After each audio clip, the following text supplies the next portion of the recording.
लेकिन गजवाए हिंद का नारा लेकर के भारत के अंदर राष्ट्र विरोधी गतिविधियों को बढ़ावा देने का कुत्सित कार्य कर रहे हैं। गजवाए हिंद हिंदुस्तान की धरती पर नहीं होगा। भारत की धरती, ये भारत के देवीय महापुरुषों, अवतारी महापुरुषों, देश के लिए अपना बलिदान देने वाले महापुरुषों के आदर्शों से संचालित होगा।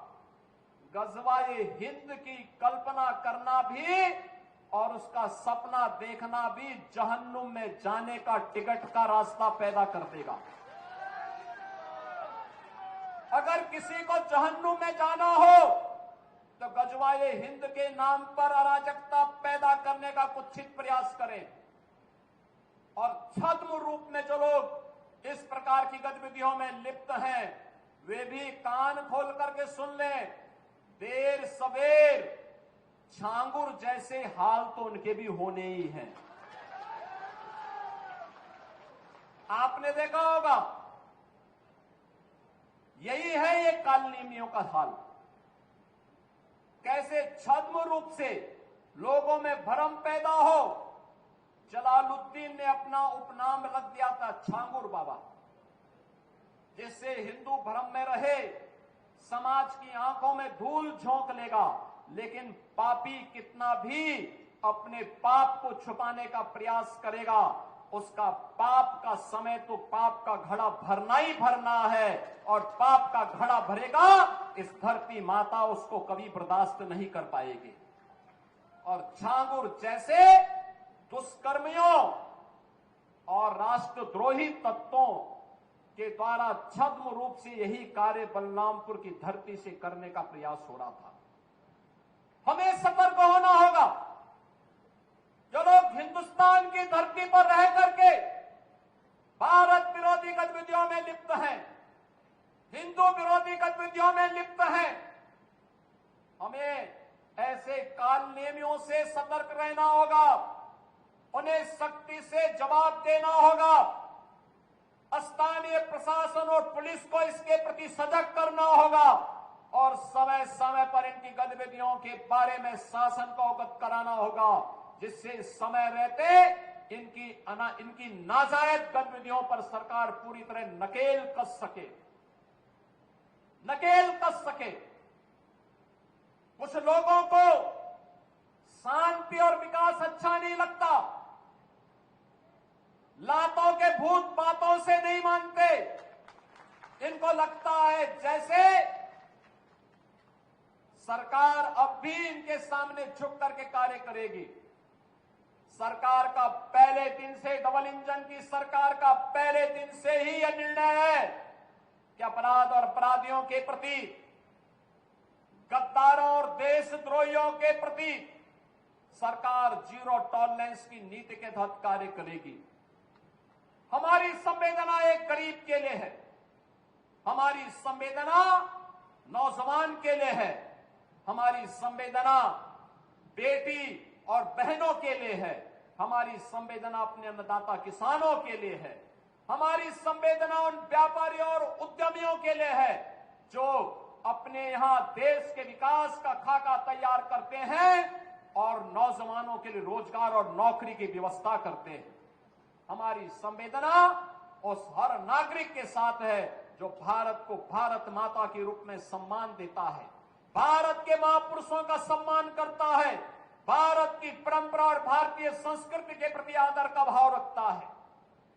इन मूर्खों को यह भी नहीं पता कि आस्था के प्रतीकों को प्यार नहीं, सम्मान दिया जाता है। सम्मान और आस्था चौराहे पर प्रदर्शन करने की वस्तु नहीं, आस्था अंतःकरण का विषय होता है, अंतःकरण का विषय होता है। आज चौराहे चौराहे पर जाकर के कितने कमजोर और कायर हैं।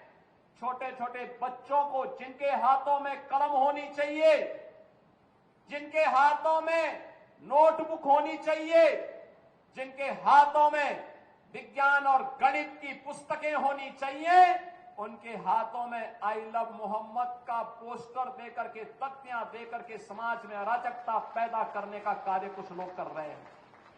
इनको यह भी नहीं मालूम कि उनकी जिंदगी तो बर्बाद है ही है, लेकिन इन बच्चों की भी जिंदगी को ये लोग बर्बाद करने पर उतारू हो रखे हैं।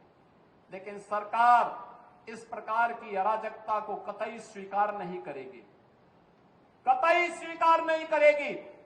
और जिसने भी कानून को हाथ में लेने का प्रयास किया, जो भी राह चलते हुए राहगीर पर हमला करेगा, जो भी बेटी की सुरक्षा पे सेंध लगाने का कार्य करेगा, और जो भी व्यापारिक प्रतिष्ठानों में आगजनी करने का दुस्साहस करेगा, जो भी पर्व और त्योहारों में उपद्रव करेगा, उसको हम पहले से इस बारे में कह देंगे कि उसको बिना मांगे जहन्नुम में जाने का टिकट हम काट करके दिला देंगे।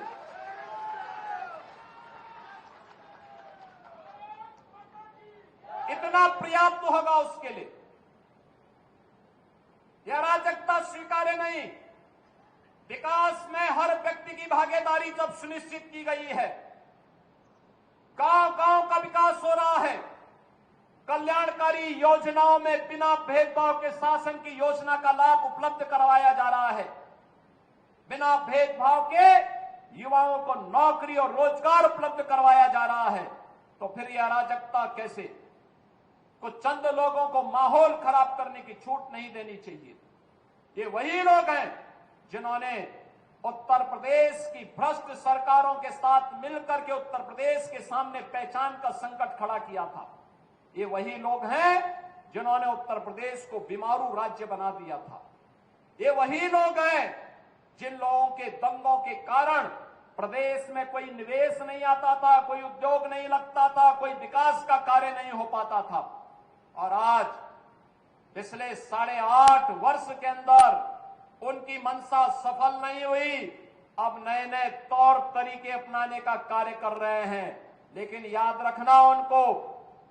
रखना होगा, वे जितना सोचते हैं उससे ज्यादा हमारी पहले से तैयारी रहती है। और जब भी दुस्साहस करेंगे ऐसे ही पिटोगे जैसे बरेली के अंदर पीटे गए हो। बहनों और भाइयों, मैं आज के इस अवसर पर एक बात और कहना चाहूंगा। कुछ लोग हैं जो अफवाह पैदा करके भय और दहशत का माहौल पैदा करना चाहते हैं। आप देख रहे होंगे, ड्रोन के नाम पर, चोरी के नाम पर भय और दहशत का माहौल पैदा किया जा रहा है। जिला प्रशासन ने हर जनपद में व्यवस्था की है, हर ग्राम पंचायत में ग्राम सुरक्षा समिति का गठन किया है। आप लोग भी अपने स्तर पर प्रयास करिए। पुलिस के पेट्रोलिंग तेज हुई है। जो भी ये भय और दहशत का माहौल पैदा करेगा, ड्रोन के नाम पर अनावश्यक लोगों के मन में भय और दहशत पैदा करेगा, ऐसे लोगों के खिलाफ गैंगस्टर के तहत कार्रवाई करने के आदेश पहले ही दिए जा चुके हैं। जो भी चोरी के नाम पर भय और दहशत पैदा करेगा, उन लोगों की संपत्ति को जब्त करने के लिए हम लोगों ने पहले से आदेश कर रखे हैं। कैसे लोगों के खिलाफ सख्ती से निपटा जाए। लेकिन आपकी भी जिम्मेदारी बनती है। एक सभ्य समाज के नागरिक होने के नाते विकास में, लोक कल्याणकारी योजना में अगर आपकी सहभागिता है तो व्यापक जन जागरूकता में भी आपकी सहभागिता होनी चाहिए। और व्यापक जन जागरूकता का यह अभियान, जिस अभियान के लिए आपका आह्वान करने के लिए मैं आपके बीच आया हूं, अगर कोई आपके गांव में, आपके कस्बे में, आपके मोहल्ले में, आपके अगल बगल के क्षेत्र में भय और दहशत का माहौल पैदा कर रहा है, पहले उसको रोको, उसको समझाओ। अगर नहीं मानता है तो प्रशासन को बताओ, प्रशासन अपने आप ही उसको ठोकने का कार्य कर देगा।